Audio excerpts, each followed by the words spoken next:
Paramashivoham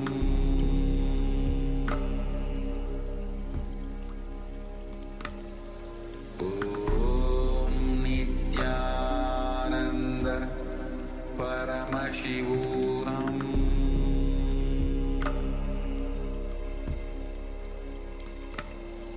Om Nityananda Paramashivoham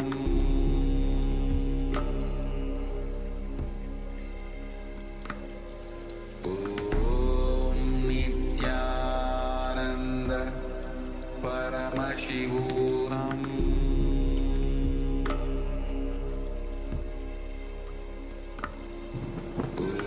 Om Nityananda Paramashivoham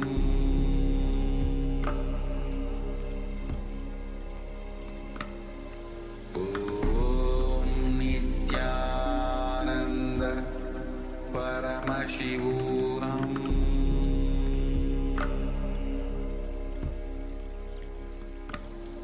Om Nityananda Paramashivoham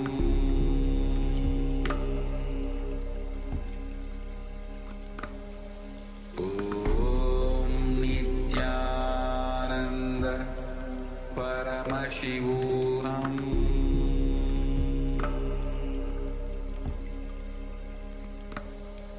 Om Nityananda Paramashivoham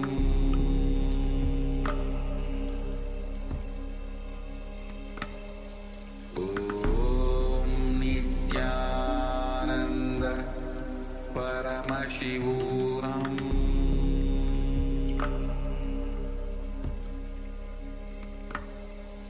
Om Nityananda Paramashivoham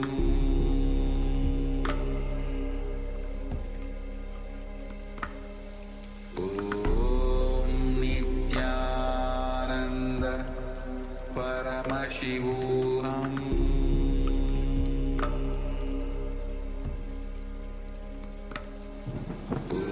Om Nityananda Paramashivoham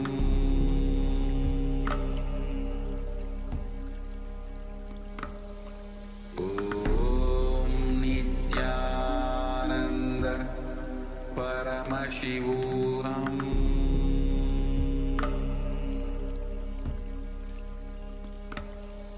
Om Nityananda Paramashivoham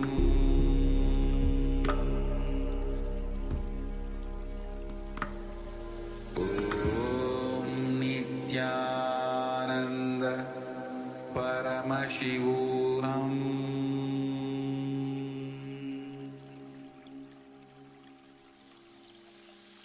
I bless you all. Let you all open all your three eyes.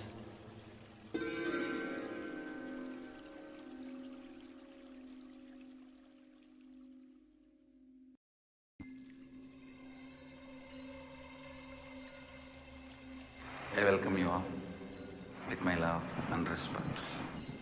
Let you all open all your three eyes. Om Nityananda Paramashivoham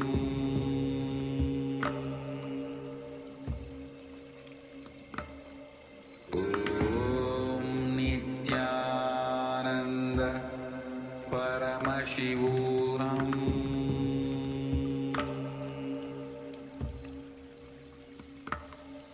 Om Nityananda Paramashivoham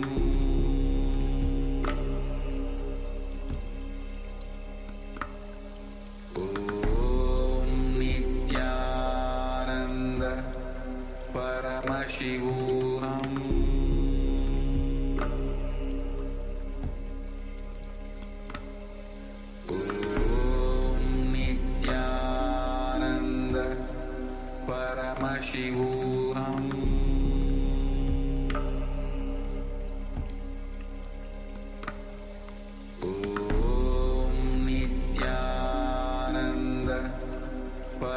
Paramashivoham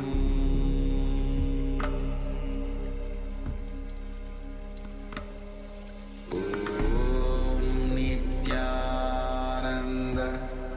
Paramashivoham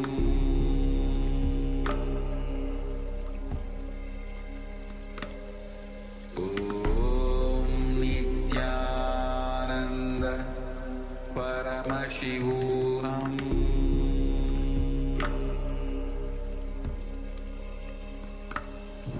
Om Nityananda Paramashivoham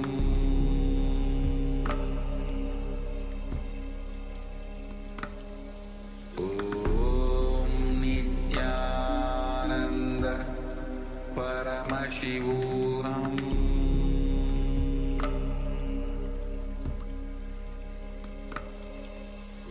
Om Nityananda Paramashivoham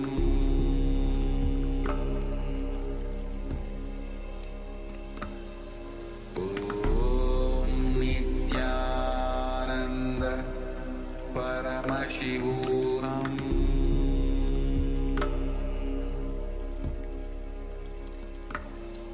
Om Nityananda Paramashivoham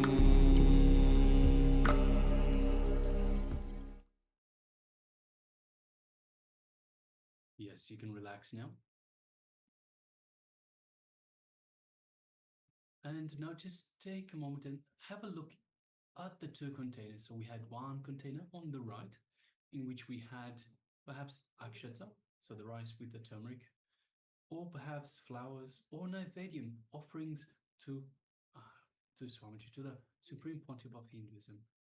And in the right hand side, we had a container or a cup that was empty. So now let us have a look in the second cup, in the cup that was originally empty, and let us have a look for any manifestation, any teleportation into this second cup. So Yes. requesting participants, take a moment now and have a look. Take your phone torch, your phone light, and shine into the cup.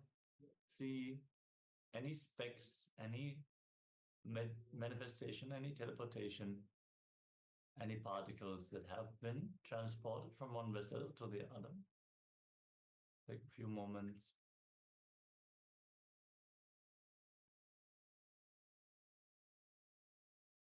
And make sure to share your results here in the chat as well. Also, for all the YouTube viewers, you can share your power manifestation results. So requesting everyone, if you did take part in this power manifestation, please share with us. So Ma Xiaowu, we can just see you on the corner of the screen. If you're there, if you did take part, let us know how you went. Even if you didn't manifest, that is perfectly fine, Ma. It is important to participate, though. It is important. So in order for you to be able to manifest more and more, you have to participate more and more. So the more you participate, the more you practice the manifestation, the more you build this feeling connection to Swamiji, feeling connection to the divine. And through this feeling connection, through this connection to Swamiji and to the divine, to Paramashiva himself, you open the floodgates to allow Swamiji to manifest through you, allow Paramashiva to manifest through you. So yes, Ma Xiaowu says yet to manifest. So Ma, let us also change the way we tell whether we have manifested or not. Let us say we are yet to manifest, Ma, because this is something that is available to all of us. These are the power of Paramashiva, the powers of Paramashiva, and it is available to every one of us because we are Paramashiva. In fact, there is nothing else but Paramashiva. So look at it in ways, just like you have a palm, you have the palm. This entire arm itself is Paramashiva, and we are the individual fingers. And we think we are separate. We think we are individuals that have an individual existence. We don't realize that we are in fact part of the palm, part of the entire arm. It is in the same way with these powers. These are the powers of Paramashiva. All there is Paramashiva everywhere, everything, energy and consciousness. So we are Paramashiva. We just haven't realized it yet. We haven't fully cognized it yet that we are Paramashiva. But because we are Paramashiva, whether we know it or not, understand it or not, these powers are available to us. So we can manifest these powers. So even if we haven't manifested, we are yet to manifest, because we will manifest. There is no other truth. There is no other possibility. We will manifest. So let us, requesting everyone, please make sure you change the way you report, even if at this point in time you are not yet manifesting. Let's have a look at it in that way. Not yet manifested. Or yet to manifest, we are.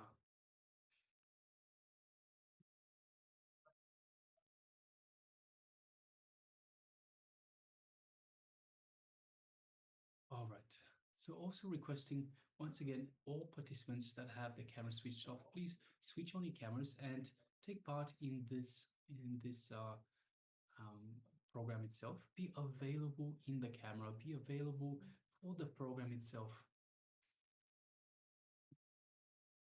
So for whatever your reasons for taking part in this program itself, the best way to get the results that you intend is to participate, to take part in this program, participate and interact with us, interact with the other participants, interact with Paramashiva, interact with Swamiji in these power manifestations.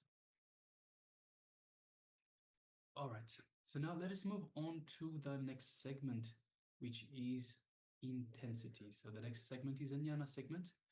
So revelations by the Supreme Pontiff of Hinduism. We don't have a video for this one, but we will talk you through it. So intensity and everything about intensity. Yes. So let us learn about intensity, how Swamiji directly shared it. Intensity means radiating the energy that does not create any conflict inside and outside. Intensity is intensely being inside you. It flows smoothly and yet very strongly. Intensity is integration. Intensity is focus. Intensity is sincerity. Usually, intensity leads to a solid feeling. You may be intense, but you may have lost the ability to flow. Or you may be flowing, but you may have lost the intensity. We always think if it is flowing smoothly like a river, it will not have intensity. And if it is intense like a stone, it will not be flowing freely. No. Intensity is like a flood, which is intense and flowing. Being is intensity. What is being? Being complete, total, integrated, expressing your full energy is what Swamiji calls being. If you are partial in your experience or expression, be very clear you are being hypocritical. Yes, just like water becomes steam only at 100 degrees Celsius. Even at 99 degrees, it is still only water. The transformation into steam has not yet happened. In the same way, if you are not integrated in the seeking, all your energies are not integrated, the total transformation simply cannot happen. Intensity is independent of the nature of the work. Intensity does not depend on the nature of the work or the action. It can be as complex as running $1 billion company, or it could be as simple as just cleaning the floor. It is not what you do that is important, but how you do. That is the important bit. If you can do what you are doing with totality, with intensity, that you are completely lost in the action, then you have caught the thread of intensity. The moment you are lost in the action, you become like a flute on the lips of existence itself. The air goes into the flute and comes out as music because you become a channel for the very energy of existence to flow through you. So be total and be intense. That is all that is needed for the arrow to hit the target, whatever the target may be. And interest can be lost, but never the intensity. Interest comes from the mind. Intensity comes from the being. After a while, maybe short or long, you get fed up with your own interest. With intensity, it is a thirst of your being. It transcends the rationale of your logic. Intensity is a call from deep within. When your whole being is burning with a single intense desire to realize the ultimate, you will simply absorb the master's instructions. The magic of transformation is bound to happen. Only then will you be open to receive him. Till then, it is just an interest. So be intense in whatever you do. Tantra, the mystical science of meditation technique, says that to know the truth, one only needs one condition: intensity. Be total in what you are, what you do. Live intensely in the moment and taste the real life. Otherwise, you are not living. You are just waiting for death. Yes, the Tamil classic Periya Puranam describes the stories of the Nayanmars, the ardent devotees of Lord Shiva. There are so many instances of the devotees realizing the ultimate by simple activities like making garlands for the Lord. An example is Gananatha Nayanar, a devotee of the Lord who engaged in simple services like plucking flowers for worship, making garlands for the Lord, and sweeping and washing the floor of the temple, keeping the lamps in the temple burning. Just these simple things, this simple life led him to reaching the ultimate and brought him his name, Ganatha, meaning the chief of the Ganas, attendants of the Lord Shiva. Intense, innocent, inner space. That's what it's all about. When you live the master's body language, when you live enlightenment, whenever any thought came, so Swamiji tells us very beautifully, whenever any thought came into his inner space, whether it was related to clothes or food or anything, first thing he would think, how will Annamalai Swamigal behave? Naturally, he won't have any desire. So then forget about it. It's this intensity that is the ultimate technique. So be intense in whatever you do, whether you eat, sing, dance, pray, or work. Just be completely into that, in that moment. Intensity is enlightenment. As of now, some part of you is intense, while some part of you is lazy. Being 100% intense is enlightenment. Intensity is a strong intention to wake up, a strong intention for fulfillment, for living enlightenment, for eternal bliss. It is the only gap between you and enlightenment, intensity. Let me repeat that once again. The only gap between you and enlightenment is intensity. How much do you want it? Yes, we're going to get ready for a very powerful Kriya, a very powerful technique that we can practice to bring more and more intensity. So let us all settle down.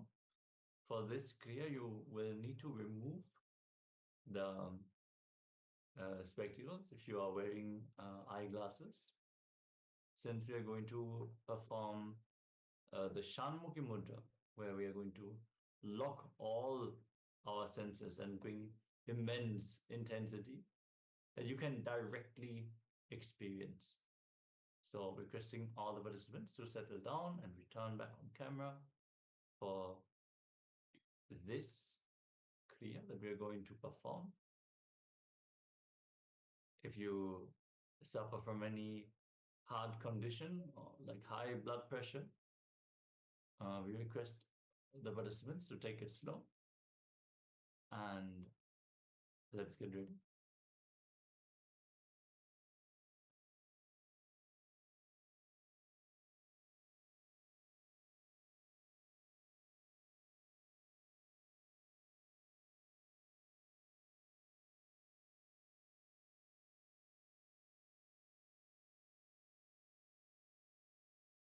Yes, actually, we're going to continue with the next segment. We're going to have the intensity kriya directly after the darshan, after the power manifestation, since the darshan preparations have already started, and we're going to hand over to the females team. So make sure to stay tuned after the darshan. Actually, enjoy today's Ardhanarishwara, Baba Samadhi darshan of the Supreme Pontiff of Hinduism, and all the Paramashivoham preparations, the Jayanti celebrations. Is Jayanti season. We have Jayanti Brahmotsavam, Swamiji's birthday celebrations. So tomorrow, everything is going to unfold. So if you have not yet signed up for the Pratyaksha Pada Puja, offering your gratitude at Swamiji's feet, make sure to do so.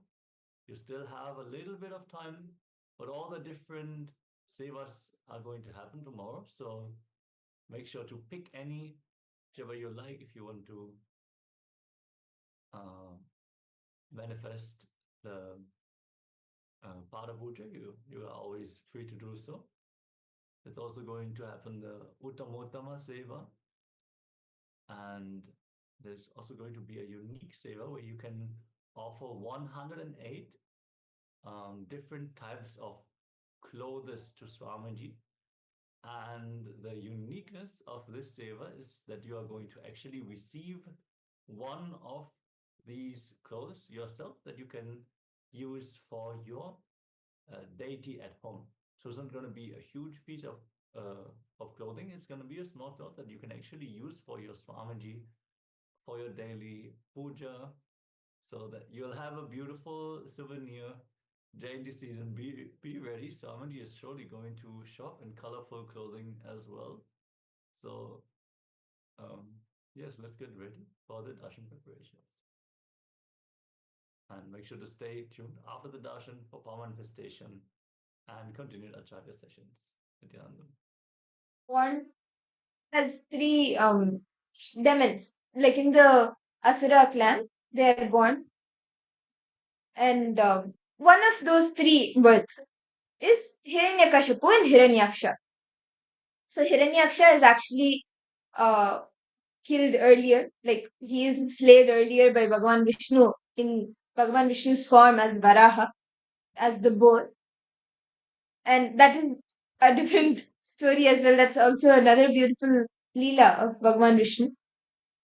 And Hiranyakashipu, his son was Prahalada. As the curse was told, they will not remember Bhagavan Vishnu and they will be like enemies. They will dislike Vishnu. So, and like, so Hiranyakashipu was like, everyone has to worship me. And he does tapas. For many years, he goes and he does tapas to Lord Brahma. And he's boon. He cannot be killed by any animal or human in the day or in the night, in the sky or on the ground, outside or inside. by a weapon or by hand. Like this, he gets a bone, a very elaborate bone that he cannot be killed by this and that. So he now thinks he's like all powerful, nobody can kill him. He goes and he starts creating ruckus everywhere. Like everyone should worship him, not Vishnu. During the time when Hiranyakashipu was doing tapas, his wife, Hiranyakashipu's wife, was pregnant with their son. And during this time, because the devas, they didn't want another demon like Hiranyakashipu to come. So they decided, okay, when the child is in the womb itself, let us do something. And Indra comes and is taking Hiranyakashipu's wife to Svargaloka. That time Devarshi Narada comes. He tells Indra, no, it's okay, we can, let's, the child, it's unborn child, we can educate. And so Devarshi Narada takes Hiranyakashipu's wife, and of course, Prahalada is growing inside her womb. He takes them both. Narada continues to tell the stories of Narayana and the name of Narayana. And Prahalada inside his mother's womb is listening to all of this. And after the tapas, so this continues for a few months. And after Hiranyakashipu does the tapas and he comes back, he takes his wife and he goes and Prahalada is born. Now Prahalada all these months is listening to the glory of Narayana. And he becomes a very staunch, devoted child. Like he is very devoted to Narayana, continuously chants Narayana's name. And he is growing up also. He becomes 3, 5. He is growing up. As he's growing up, the way he's telling Narayana, Narayana, he's chanting the name and he's telling Narayana stories. He continues. This angers Hiranyakashipu. Even when he goes to Gurukul, he tells all the kids also to chant Narayana's name. This angers Hiranyakashipu. He's like, how can you chant Narayana's name? I am only God. And he tries punishing Prahalada in many ways. He tries sending a snake to bite Prahalada, but with like as Prahalada is chanting Mahavishnu's name, the snake doesn't do anything to him. And then he tries sending wild elephants. Instead, once the wild elephants reach Prahalada, they bow down to him. Hiranyakashipu tries feeding nectar. Sorry, tries feeding poison. But the moment he drinks it, it becomes nectar. So like there's so many different tactics Hiranyakashipu does to try to kill Prahalada, because after trying to explain Prahalada with patience, with scolding, with everything, uh, Prahalada still continues to chant Narayana's name. And so eventually Hiranyakashipu just decides to kill uh, Prahalada. He even tells his soldiers, his people, to throw Prahalada off the cliff. And they throw him. But he lands on a soft bed of flowers. He doesn't get hurt. So now, finally, what he does, he tells his sister Holika. Holika has a boon that she has a veil, that if she wears that, she will not be burnt by fire. So wearing that veil, Hiranyakashipu tells her to take Prahalada into the fire. So she goes. Prahalada is seated on her lap. She's wearing the veil. Prahalada doesn't have anything. He's just chanting the name of Narayana and the fire. But as he's chanting Narayana's name, the veil comes on Prahalada. Holika gets burned. Prahalada is saved. Nothing happens to Prahalada. He doesn't get harmed. Now Hiranyakashipu is so angry. He's like, how can this be? Where is, you're continuously saying Narayana is everywhere. Where is Narayana? Is he in this stone? Is he in this air? Where is he? If he is there, show me where is Narayana. That time, Prahalada lifts his finger and he's showing where Narayana, he's like going to show where, the moment Prahalada says that Narayana is here and he is lifting his finger, that time Narayana is like, he gets up from Vaikuntha to rush to Prahalada. And in Vaikuntha, Lakshmi is asking Narayana, where are you going? Suddenly, why do you get up? Narayana is like, by the time Prahalada's finger stops, I need to go and be there wherever he points his finger. Because the space with which he made his declaration that I am there, I need to be there. So by the time his finger stops to point where I am, I need to be there. I need to rush. I will explain as I'm going. And he leaves Vaikuntha. And by the time Prahalada points at the pillar and tells that, like, Narayana is there, Narayana manifests there, and Hiranyakashipu, he comes, he breaks the pillar, and from that pillar, Narasimha, Mahavishnu, Bhagavan Vishnu manifests. And after this, the entire, like, Narasimha manifests in the form of a half man, half animal. So it does not contradict the boon that Lord Brahma blessed Hiranyakashipu with. And he kills Hiranyakashipu in the door frame, which is not inside or outside, and at dawn, which is not day or night, and with the nails of lion, which is not a weapon or which is not the hand, he slays Hiranyakashipu, liberates him, and this just how the story continues of how after that he blesses Prahlada. And just if you look at this story, right, Bhagavan Vishnu comes rushing to Prahalada just with the power of his declaration that yes, Bhagavan Vishnu is here. Vishnu, my Narayana is here. Just like that. For each and every one of us, Swamiji is manifesting. When you just make the declaration, this is what I want to manifest, Swamiji will come rushing to you. Just have the declaration. Put your intention and make an authentic declaration. This is what I want to manifest. Swamiji will come rushing to you to manifest your reality. So, Ma Iqbal, Ma Kylie Wong, Jeremiah Yama, Irene, Ma Sherman, each and every one of you, reality you want to manifest. Put your intention, make a declaration. Swamiji will take care of the rest. He will come rushing to attend to you to manifest that reality for you.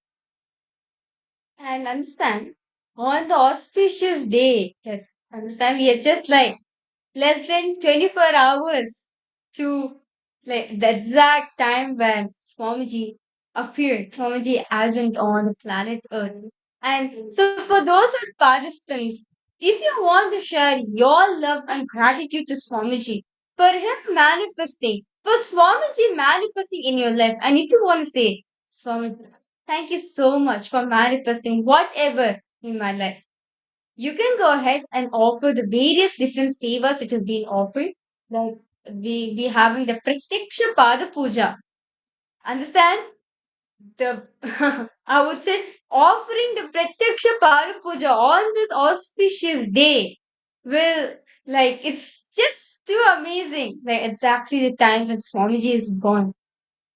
When Swamiji appeared on planet Earth, understand, Swamiji says, he happened on planet Earth out of his love and compassion for each and every one of us.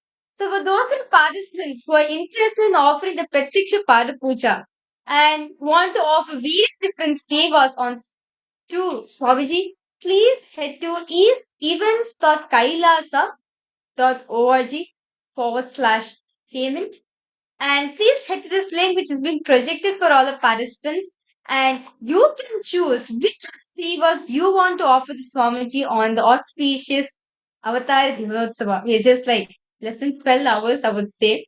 less than 24 hours. The time is ticking actually for that auspicious moment to come where understand not just this alone, astrologically, cosmologically, the advent of Swamiji is also when understand Swamiji said, when Swamiji was, as Swamiji said, right, when he appeared on planet Earth, Swamiji said how he actually appeared.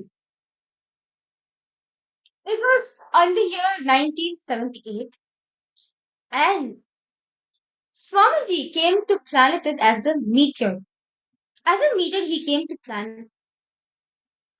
When he's come from space, there was a light in southern India, what is known now in southern India. There was light over there. And Swamiji entered into light. And Swamiji knew when Swamiji entered it, like he knew he entered Arunachala. The first I in Swamiji.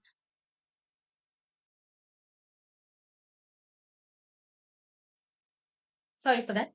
The first I in Swamiji.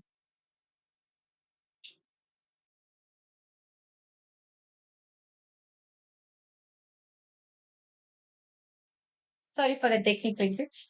So now, that first I in Swamiji, right, was like, Swamiji realized he was in Arunachala and he was taking his brew. And this whole thing actually was as records as great scientists actually, astronomers see that on this day, the supernova named Akila was in its peak. So the scientists record this day as 1978, where the quadrant meteor. You can actually see tomorrow on the auspicious day. The quadrant meteor will be hitting like you can see from planet Earth, and like so many auspicious things going to be happening tomorrow. So those are the participants and all the viewers, if you're interested in offering any of the sevas, we have the Pratiksha Parapuja where you can offer the offering your gratitude to Swamiji. So if you're interested in offering the Pratiksha Parapuja, please head to events.kailasa.org/payments. The link is being projected for all the participants below. I request all of you to please head to this link and you will be guided on which of the sevas you want to offer to Swamiji on this auspicious day of the 48th Avatara Dinotsava, the 48th anniversary of Swamiji's Advent. My God. Swamiji will say one thing that when Swamiji was in his teenagers, right? Understand when Swamiji happened to planet Earth on from his consciousness. Understand it was a conscious birth when Swamiji happened in planet Earth. Swamiji says when he was in his teens, when he was teenager, he built a place for Kailash for Hindus. When Swamiji was in his 20s, he built a street to Hinduism. When Swamiji was in his 30s, Swamiji built a place for Hinduism. Now, when Swamiji in his 40s, Swamiji built a country, a nation for Hinduism, that is Kailasa.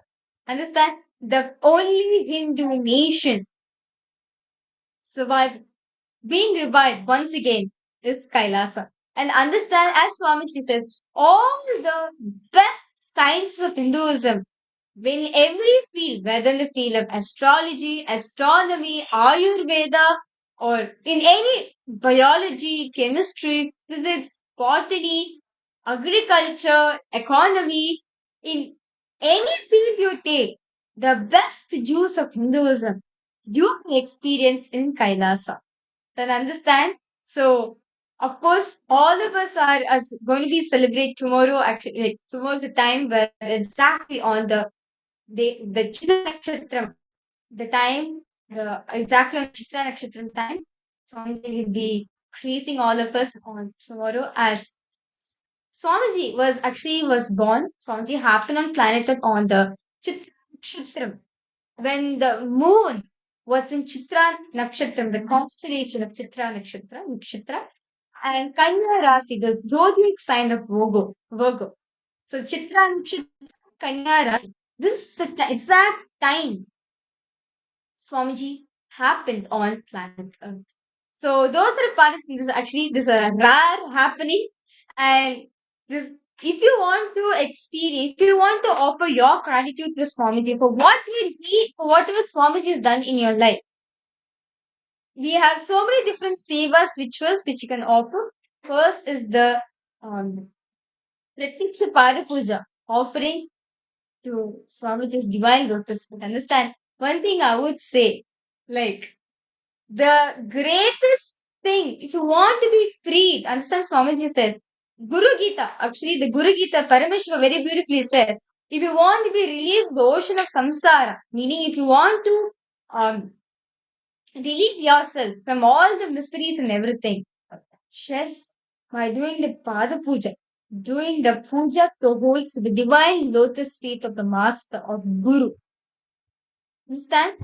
Just by drinking the water, sorry for that, just by drinking water which is used to wash the divine lotus feet of the Guru and sprinkling that in your head.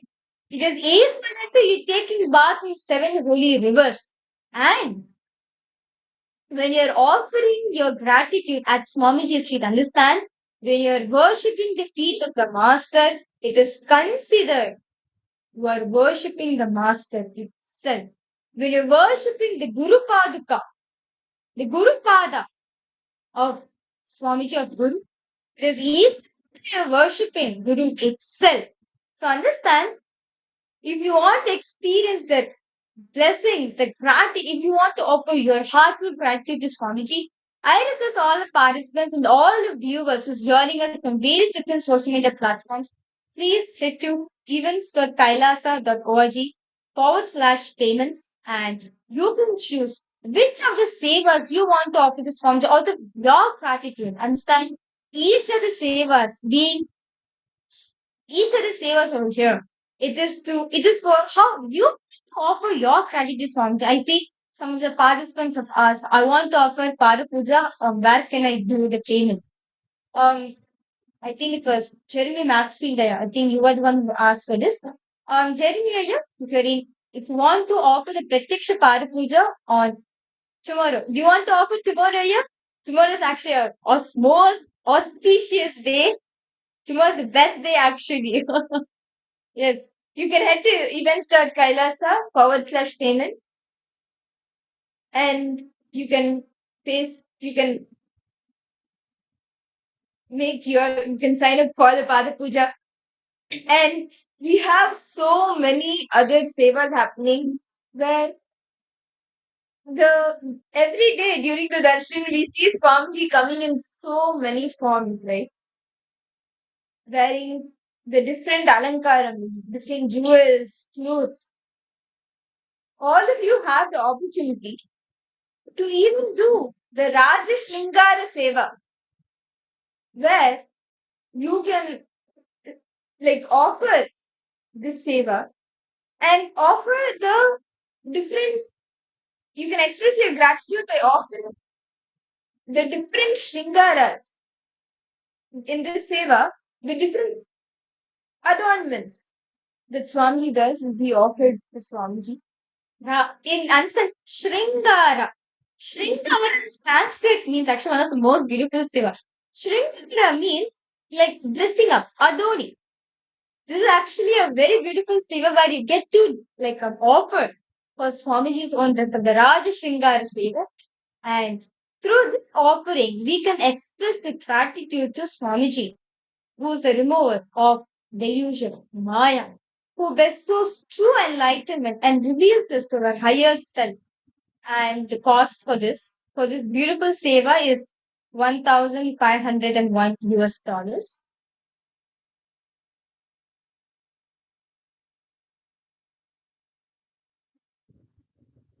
And the next seva we have for all the participants is the 108 Vastra Seva. This is actually a very grand offering where you get to offer 108 royal robes to Swamiji. As I understand, Swamiji is the king of the 21 ancient kingdoms of Hinduism, not just that, who is the supreme pontiff of Hinduism.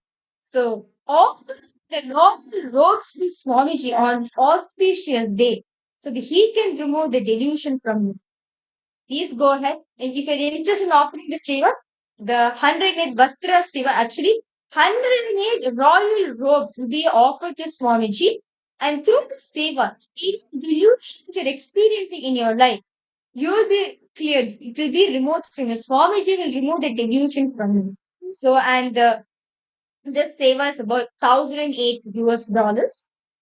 And the next seva we have for all the participants, which is the most how to say, the best ritual according to me is the Pratyaksha Pada Puja. We're getting to offer your gratitude at Swami's divine lotus feet for worshipping the living manifestation of Paramashiva in every aspect through the Pratyaksha Pada Puja, the offering of divine lotus feet to Swamiji, to our beloved Swamiji. And the cost for this is 1,008 US dollars. So the Pratiksha Padapuja is for 1,008 US dollars. And the next seva is the SPH coronation sevas. All the sevas related to the coronation of Swamiji. Swamiji, as many of us may be aware, Swamiji is the head of 21 ancient Hindu kingdoms, ancient, indigenous, traditional Hindu kingdoms. Swamiji is the pontiff, the head, the king of these enlightened ecosystems, these kingdoms, and the sevas done to Swamiji for his coronation are also being offered on this auspicious day of Jayanti, on the 40th Avatar Dinotsava. And this is 4,000 US dollars. And the next seva we have for all the participants is the Vaijanti Malai Seva, where this is the offering of the victory mala, as Swamiji said, right? In those days, when when the kingdom was when the kingdom was in war, right? At the time, the king did not wear garlands, and only when his victorious from the war, he wears the mala, the garland as the victory mala, as Swamiji victoriously came in from all persecution, right? So this is actually very beautiful offering where you can offer the Vaijayanti Mala Seva, the victory mala being offered to Swamiji, offering just any mala, but victory mala to Swamiji. Understand? This is not just any normal mala and everything. No, but this is the offering of the victory mala to Swamiji himself. So, and this seva is 1,008 US dollars. And the next seva we have is the Nityananda Namavali Archana, which is chanting the name of Swamiji. Understand? Very beautifully in the Narada Bhakti Sutras. Narada says, one of the ways you can experience devotion is constantly remembering the name by doing the Nama Japa, constantly chanting the name of divine. You can experience the ultimate devotion with the divine. So understand, continuously, this is actually a very beautiful offering where you can offer the chanting or the names of Swamiji brings intense healing in all dimensions of life. Whether you want to manifest health, wealth, or relationship, any dimensions of your life you want to manifest, you can offer the Nityananda Namavali Archana, where chanting the names of the Swamiji, chanting in the divine name of Swamiji, any healing, anything you want to manifest in your life, just by this offering, you will be healed and liberated. And this seva is for 1,008 US dollars. And we have actually many more sevas, actually, this is just few. We have the offering of the Tulabaram seva. And the Tulabaram is a very beautiful offering where you offer your gratitude to Swamiji, and that is actually weighed with Swamiji's own way. Actually, there is a very beautiful happening during Krishna's time when Krishna sat on one side of the Tulakara, and on the other side, items were being kept to match Krishna's way.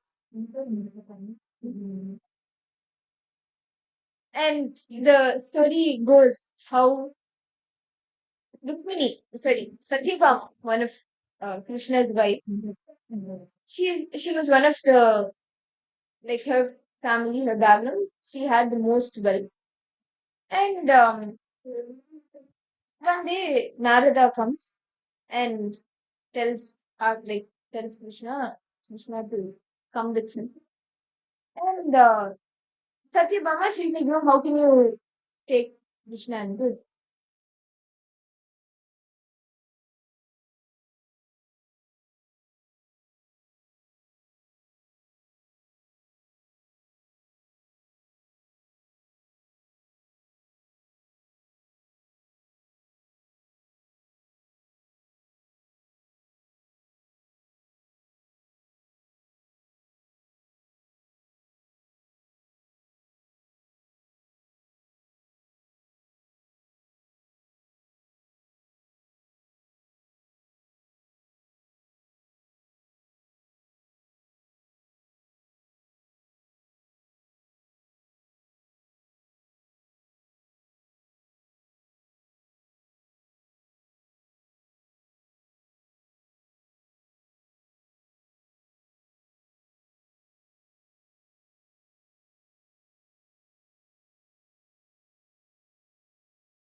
Nityanandam to all the participants.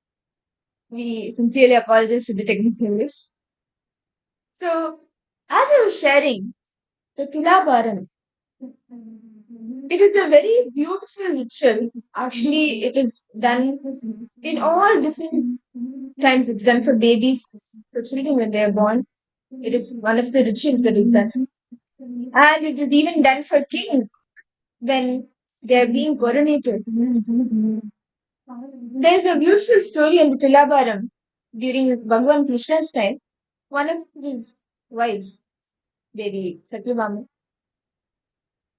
she tells Narada, when Narada comes to Dwarka to take Krishna, she tells Narada, no, please let Krishna be here.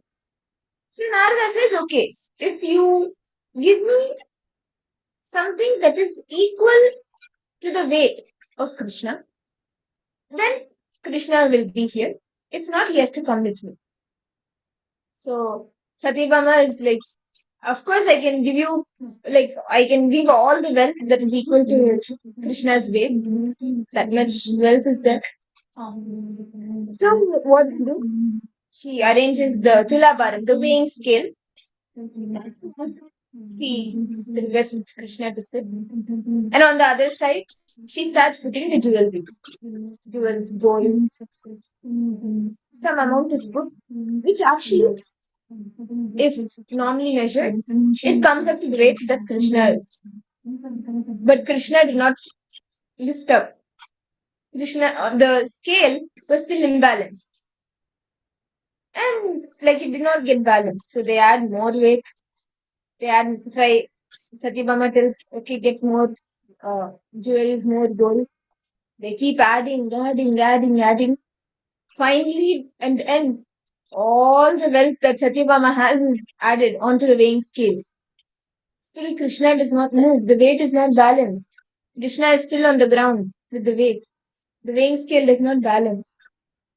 She's wondering why. How can so much gold, so much weight not balance out the scale? It is not equaling up to Krishna's weight. Then Krishna asks her to call Devi Rukmini, the other wife, the first wife of Bhagavan Krishna. So Satyabhama says okay, and she goes. She requests Rukmini to come. She is there, and Rukmini says okay. She goes to the garden. She plucks one tulsi leaf. She plucks that. She comes to the area where this Tulabharam, the weighing scale is kept. She just places this tulsi, and immediately the weighing scale balances. The weight gets balanced. And that is just because when Rukmini offered that single tulsi, that gratitude, that devotion itself was equal to the weight of Bhagavan Krishna. So the Tulsi Seva that all of you can offer for this Jayanti, the Tulabharam Seva is also open where you can offer your gratitude to Swamiji through this Seva. You can offer your gratitude equal it to the weight of Swamiji and just get be showered with Swamiji's blessing. And the Tilakam Seva is for 10,000 donate US dollars. So if any of the participants, you are interested in offering this grand ritual of Tula Bharam, you can sign up in events.kailasa.org/payment and sign up for the Tulabharam Seva. And this is a very beautiful offering. So, it is open for you for this Jayanti, the 48th Avatara Dinotsava. And with that, now, let us take a few minutes to immerse ourselves in gratitude, immerse ourselves in devotion through the Sankirtana. Understand, when you are able, Swamiji has showered us immensely with each and everything. Let us take a few minutes to remember that. Immerse ourselves in all the experiences that Swamiji has given and just sing Swamiji's name through the Sankirtanas and offer our gratitude. So let us all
now, as all of us are learning, all of us learn this, right?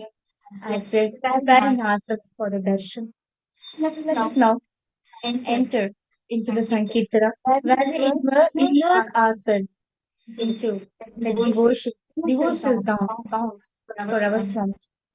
Joining with Ati Priyani Swami, who will be guiding us in this bhajan. Nityanandam, everyone. Let us all sit straight and let us begin by connecting with Swamiji, melting in devotion, and first chanting the Sadguru Vandanam. Nityanandam Paramasukadam Kevalam Jnanamurtim Dvandvaतीतं गगनसदृशं तत्त्वमस्यादिलक्ष्यम् एकं नित्यं विमलमचलं सर्वदी साक्षिभूतं भावातीतं त्रिगुणरहितं सद्गुरुं तं Namami.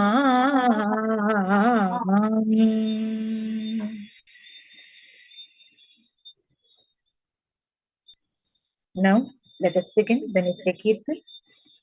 We'll be projecting the lyrics of today's Kirtan on the screen. So, I request all the Paramashivoham participants, the devotees who are live in YouTube and other social media platforms to chant along with us, sing along with us, chant the name of the Supreme Pontiff of Hinduism, Bhagavan Nityananda Paramashiva, melting in deep devotion and feeling connection.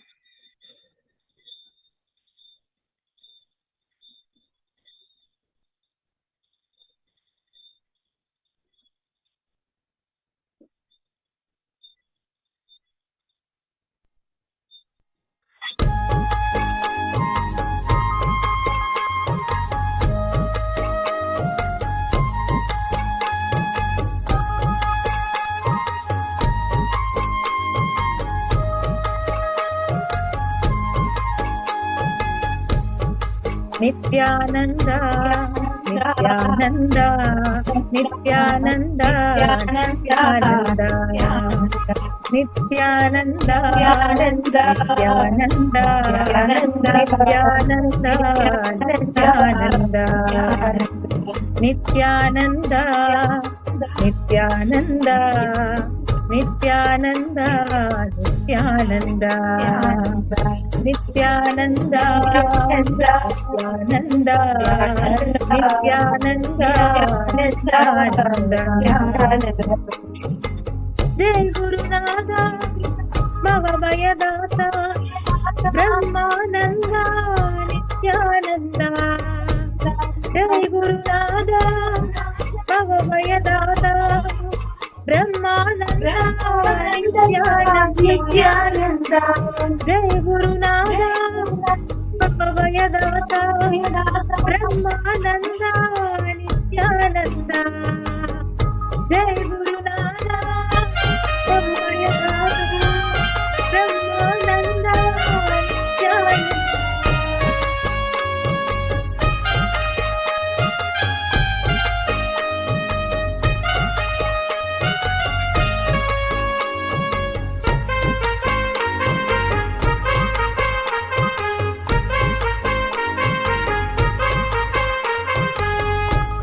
Guru Govinda, Paramadayala, Ananda Rupa, Nityananda.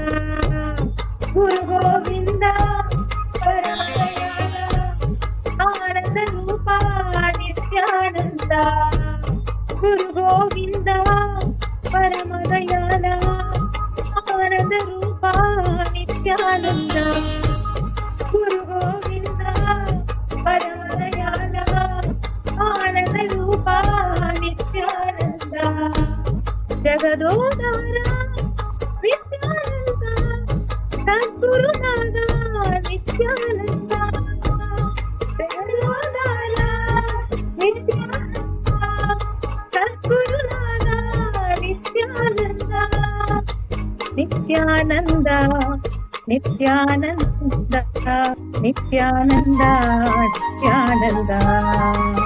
Nityananda, Nityananda, Nityananda, Nityananda.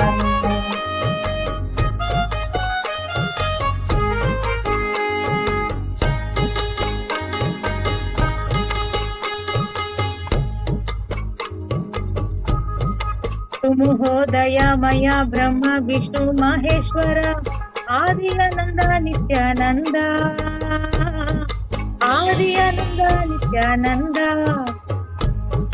तुमुहोदयमय ब्रह्म विष्णु महेश्वर आदि आनंद नित्यानंद आदि आनंद नित्यानंद अभय प्रदाता आनंद रूपा अभय प्रदाता आनंद रूपा दया करो कृपा करो आनंदेश्वर नित्यानंद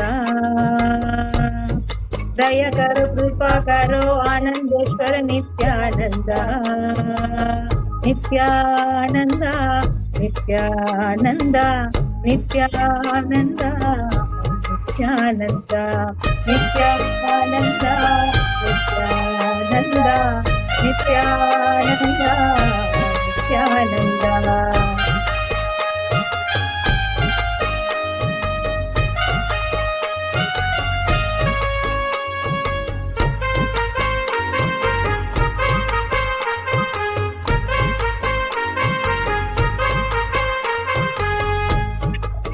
भव भय भंजन शेष शयन नारायण प्रणव स्वरूपा नित्यानंद प्रणव स्वरूपा नित्यानंद भव भय भंजन शेष शयन नारायण प्रणव स्वरूपा नित्यानंद प्रणव स्वरूपा नित्यानंद बंध विमोचन आदि सनातन बंध विमोचन आदि सनातन दय करो कृपा करो आनंदेश्वर नित्यानंद दय करो कृपा करो आनंदेश्वर नित्यानंद नित्यानंद नित्यानंद नित्यानंद नित्यानंद नित्यानंद नित्यानंद नित्यानंद नित्यानंद जय गुरुनाथ भव भयदाता ब्रह्मानंद नित्यानंद जय गुरुनाथ भव भयदाता ब्रह्मानंद नित्यानंद गुरु गोविंद परम दयाल आनंद रूपा नित्यानंद गुरु गोविंद परम दयाल आनंद रूपा Nityanand जगदोधारा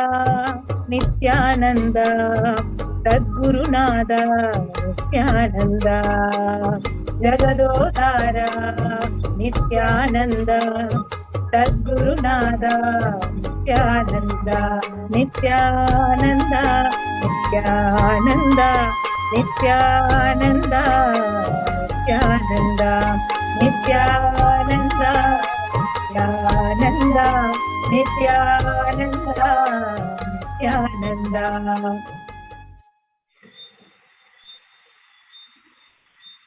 Continue to remain in the pure space of devotion, immerse in bhakti.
Nityananda, to all participants, how was the Sankirtanam for all of you? Actually, the Sankirtanam is one way through which you can experience devotion, experience bhakti. And then from there, you can also transform that into Paramashiva Jnana and Paramashiva Vijnana. Now, and we understand all the participants, tomorrow is the Jayanti day, and my God, it's like the most auspicious day, I would say, throughout the whole year. All of us wait for this one day to come, for this special day to come. Jayanti of Swamiji, the time where Swamiji happened on planet Earth. Out of his immense love and compassion to the humanity, he is manifested for each and every one of us exclusively. Understand, Swamiji says, I manifest for each and every one of you exclusively. For each and every one of you. And Swamiji says that all of you, you're not a number for me. No, you are Paramashiva for him. You are a being for him. You are Paramashiva for him. This is the day Swamiji manifested on planet Earth for each and every one of us. And if you're interested in offering any of the sevas, the rituals, offering out of your love and gratitude to Swamiji, I request all participants to please head to. You can head to events.kailasa.org/payment and you can sign up for any of the sevas that you are interested in.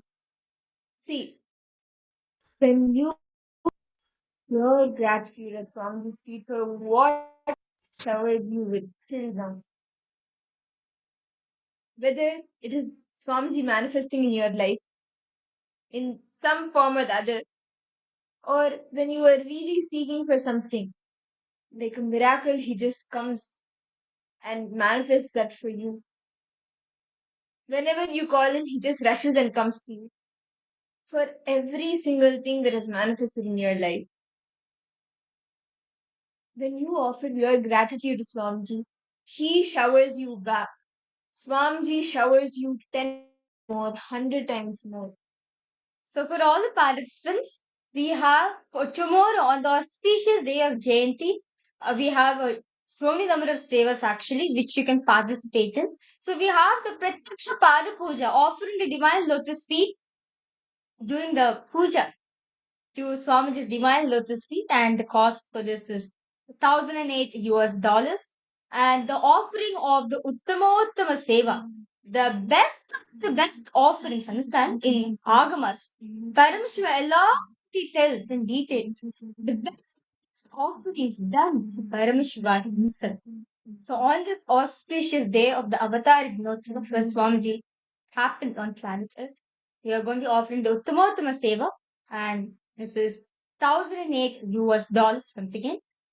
Next, we have the Nitya the Homa, the offering of the fire ritual, the Yajna, the fire ritual to Swamiji. And again, the cost for this is $5,008. And we have the Abhishekam done to our beloved Swamiji. Abhishekam, the special Abhishekam done to Swamiji. And this is $1,008. Literally, on the Abhishekam, there'll be various different offerings, such as the milk, the sandalwood, the turmeric, the rice flour, various different offerings. Dravyams, meaning like various different offerings you'll be there, where you get to bathe Swamiji with holy waters. If you're interested in offering this seva, we're offering the Abhishekam to Swamiji, and the cost for this is $1,008.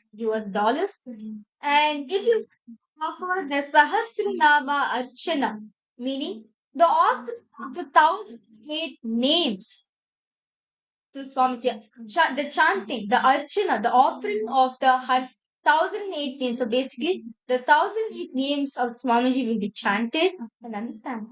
Swamiji is each of these names are one of the attributes of Swamiji. gunas which Swamiji has. Understand is ananta. It is infinite. It is which is endless. So understand when you are offering this ritual, you are going to be getting those qualities of Swamiji in you, those gunas which you want to manifest for, such as the healing or being ever compassionate or having Guru Bhakti, whatever. Any of the Kalyan Guru Paramashiva Swamiji you want to manifest, just offering this Sahasranama Archana to Swamiji on the auspicious day of Jayanti, the Avatar Dinotsava, and you're going to be manifesting that in you. So once again, this is 1008 US dollars.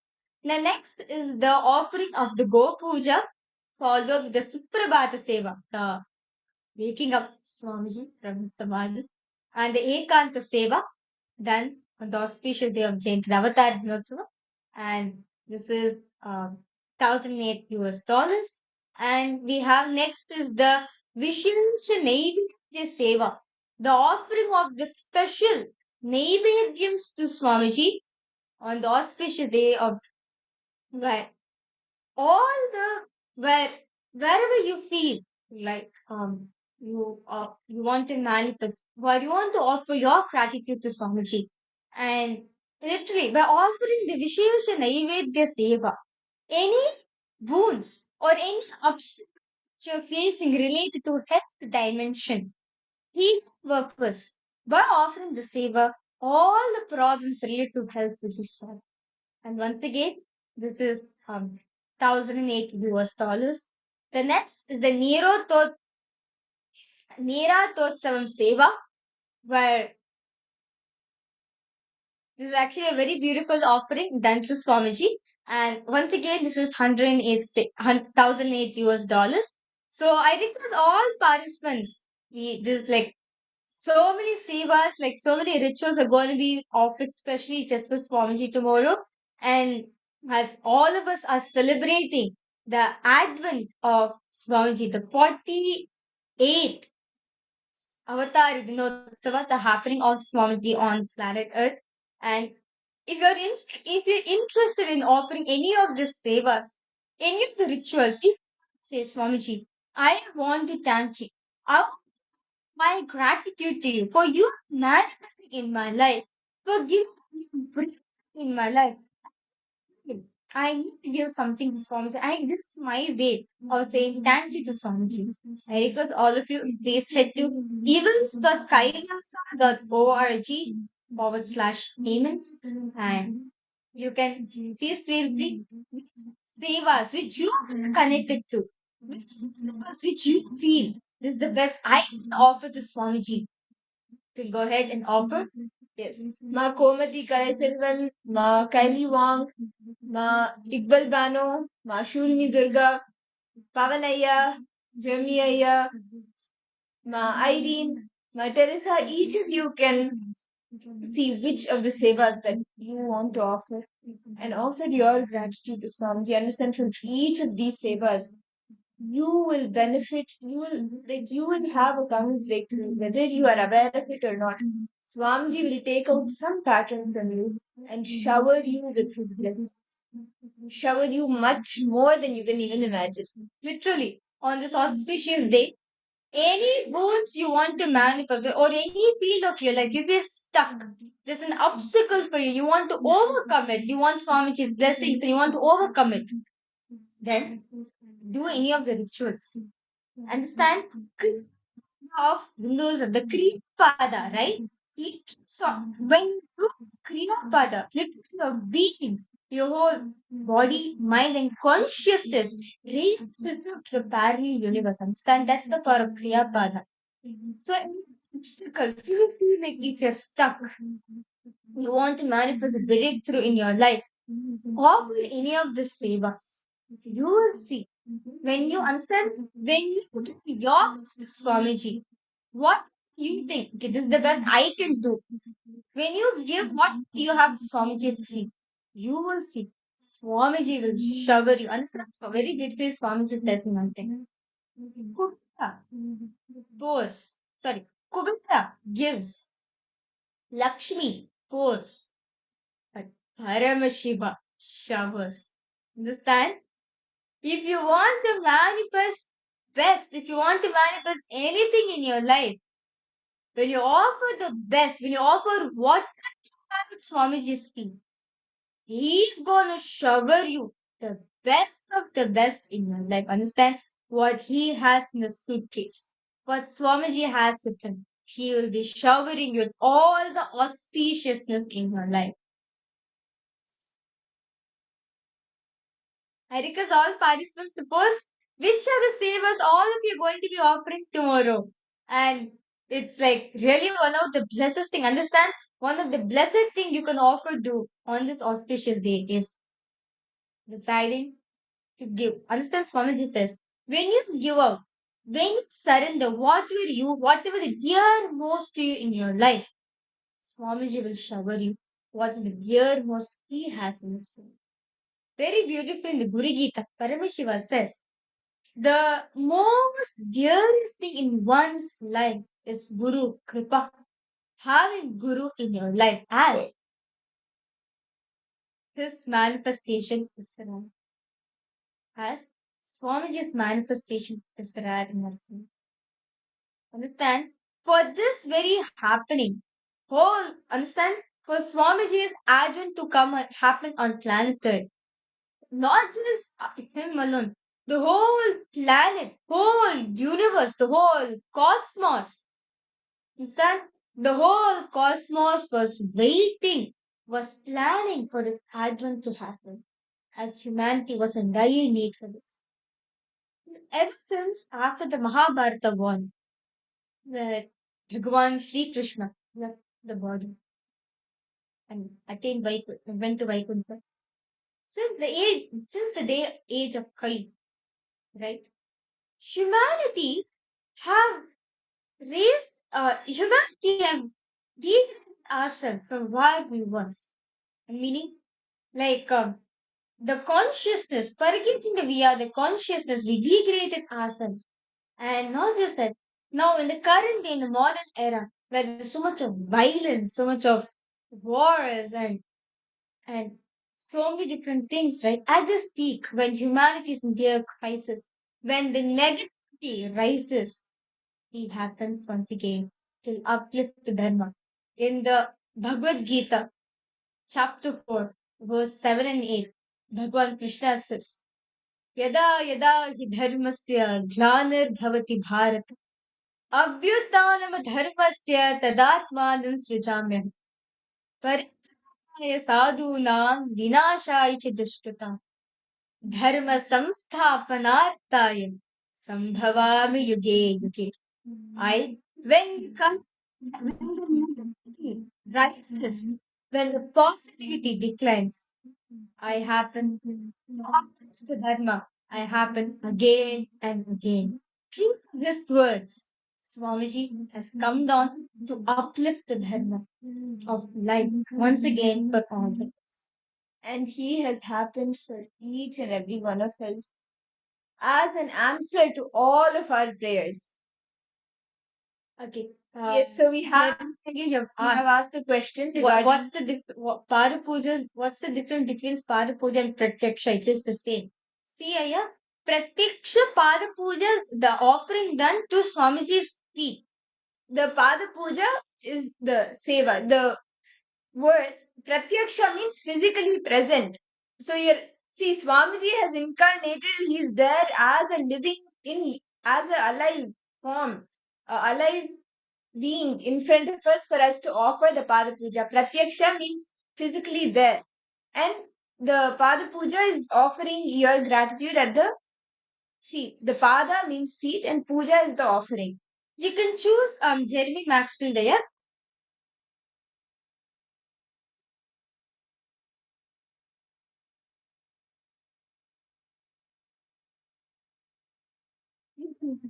So you're showing the form.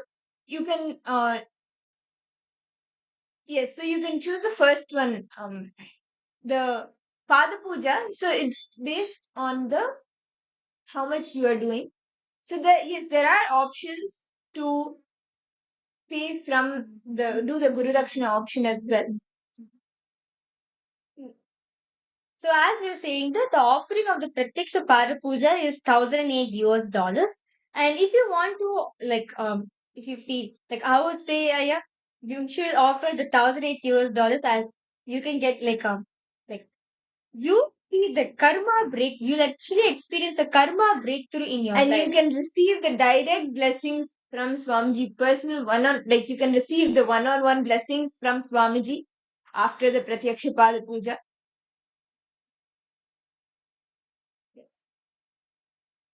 And Guru Dakshina is nothing but Guru Dakshina. Guru Dakshina is nothing but the anything from $1 and above. You can offer the Guru Dakshina. How any amount is Guru Dakshina. Any type of donation, like how when in any Hindu temple you go to, you offer a penny, a coin, a few dollars. You offer that is the Guru Dakshina.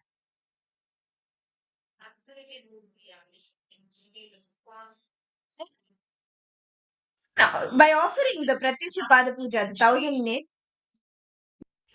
the one-on-one blessings, the direct blessings from Swamiji during the darshan. So, Jeremiah, you can offer the Pratyaksha Pada Puja, the 1,008 Pratyaksha Pada Puja. And for all the participants, you can choose which offering, which seva you want to offer your gratitude to Swamiji through. And you can sign up for that seva.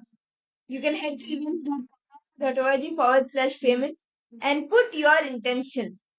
Sign up for the seva and offer the seva on the 48th Avatara Dinotsava of Swamiji tomorrow.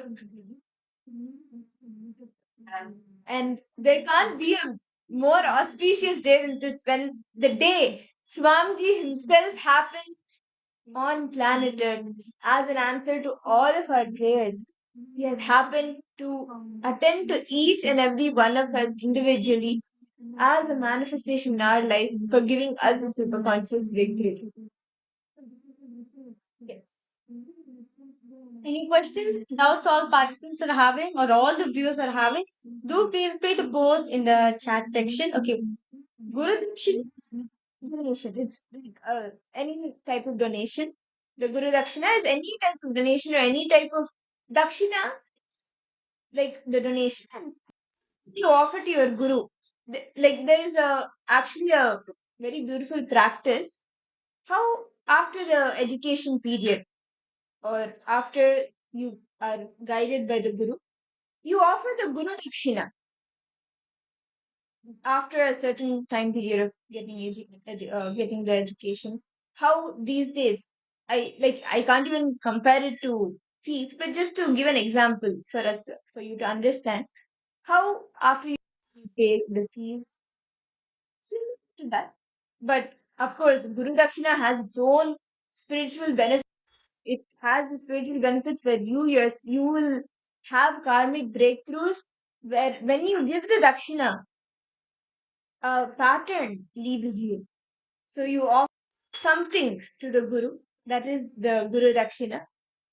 Whatever you have at that point in time, you offer it. Yes. So, Ma Irene, which seva do you want to offer? Are you interested in offering any of the sevas, offering your gratitude to Swamiji for everything Swamiji showered you with? And Pavanaya, Ma Iqbal Bano, Ma Komati, Nityanandam, Ma Vani Goyal, and we also have the offering of Tutula Abhare. So I request all participants, if you're interested in offering your gratitude to Swamiji on this auspicious day, please head to this link. And the Pratyaksha, understand, the Pratyaksha Para Puja, the offering of the Para Puja is just like, actually when, this reminds me of a beautiful story, an incident which happened. So Mahavishnu to was going to Mahasamadhi, and at a point of time he leaves the Padakas outside and he goes in.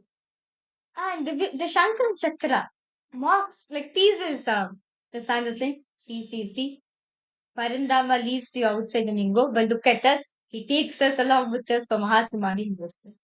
Of course, the Padakas also felt, I also want to be with Mahavishnu every time. I want to experience that.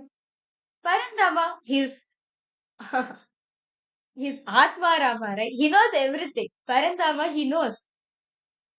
So, he told the Padaka saying, see, it is through you people worship you. Understand? You are considered as through you people can worship me. Understand? It is through the Padaka only. All of this, through the Padakas only we worship the Master. Understand? Because the Padakas represents the divine. When you're offering the Pada Puja to Swamiji's feet, understand? When you're offering the Pada Puja, it is considered you're offering to Swamiji himself. Understand? The feet of the Guru. The feet of the Guru. Understand? Is simple. Only rarest beings can attain that space where they get chance to offer at Swamiji's feet. Where I get chance to offer. Understand? Today's population is 8 billion people that are out there in planet Earth. Only blessed are those are even having Swamiji in their life because Swamiji knows. And instead, Swamiji says, if you are here today in your previous birth, I have come to you. Swamiji has come for each and every one. That's in this birth, you have decided, come what may, I am now going to miss Swamiji. That is why each and every one of you, all of you are connected to Swamiji in this birth. And when you're offering the Pratiksha path, which understand only blessed are those rare amongst the devotees, have this opportunity to offer directly at Swamiji's feet. The offering of the Pratiksha Pada Puja. Literally, what Brahma writes in his hand, Guru rewrites just with his left toe. Understand? What Brahma writes, Brahma, that's the Srishti, right? The creation, whatever he writes, Guru rewrites it with his left too. So understand the significance of Guru Pada, the Padukas, the Padams of Swamiji. By offering the Pratiksha Pada Puja at Swamiji's feet, any karmas, any obstacles which you're facing in your life, simply you'll be liberated. Just left toe, he will remove all the obstacles you are facing in your life and give you mukti, liberation for you to experience. So, yes, all the participants, tomorrow is the 48th Avatara Dinotsava.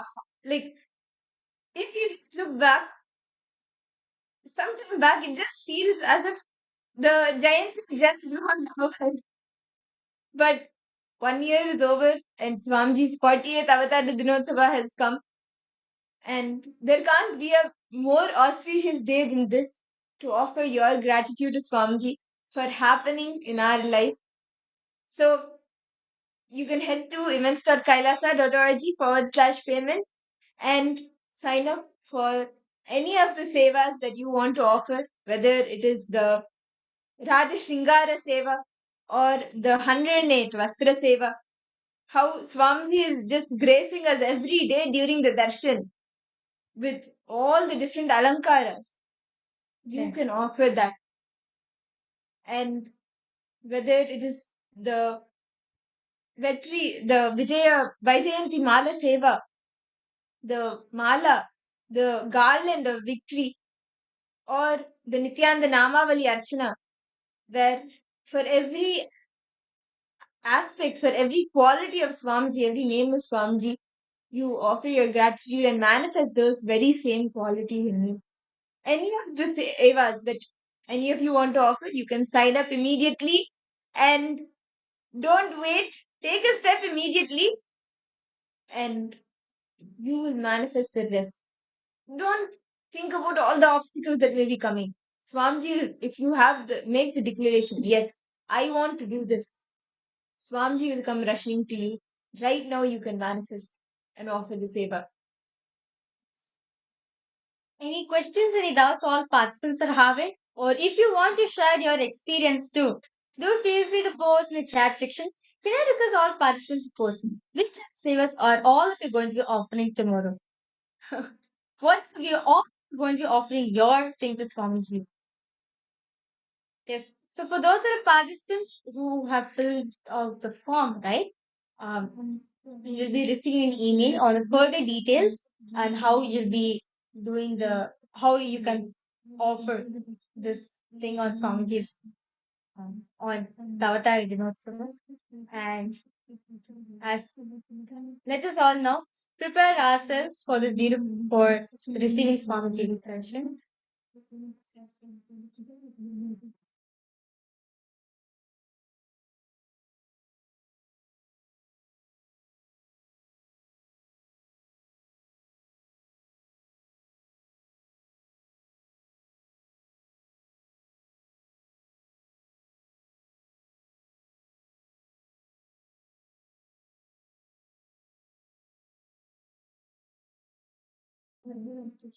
So, we are going to be entering into a very beautiful meditation, just the gratitude meditation. How many of you have done this before? The gratitude meditation. So, we are now going to be we are now going to be experiencing that gratitude, being having gratitude for Swamiji manifesting in our life. So, can I request all participants, those of you who are not on camera, so please come on camera. We are going to be entering into the gratitude meditation. I request all of you to please come on camera. Ma Iqbal Banu, Ma Kaili Wan, Ma Komati Kali Chalvan, Ma Vani Goyal, Ma Shilpa Anil Kumar, Ma Anand Premini, Taiki Zang Ayya Pavan Nayak. And I request all participants to please come on camera. We are going to be entering into a very powerful meditation, which is the gratitude meditation. Make sure you are shown completely on the camera.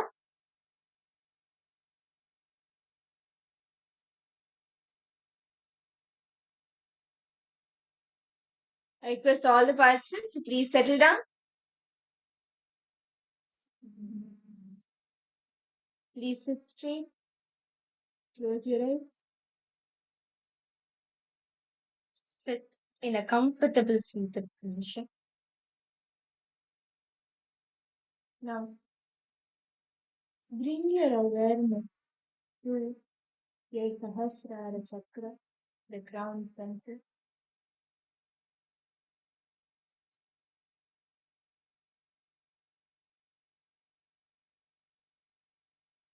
Concentrate on the Sahasrara chakra.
Okay.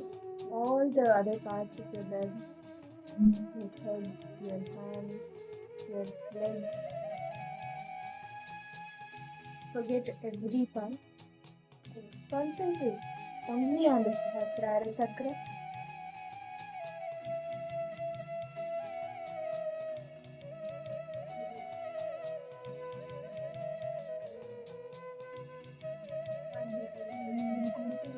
And relax into the Sahasrara.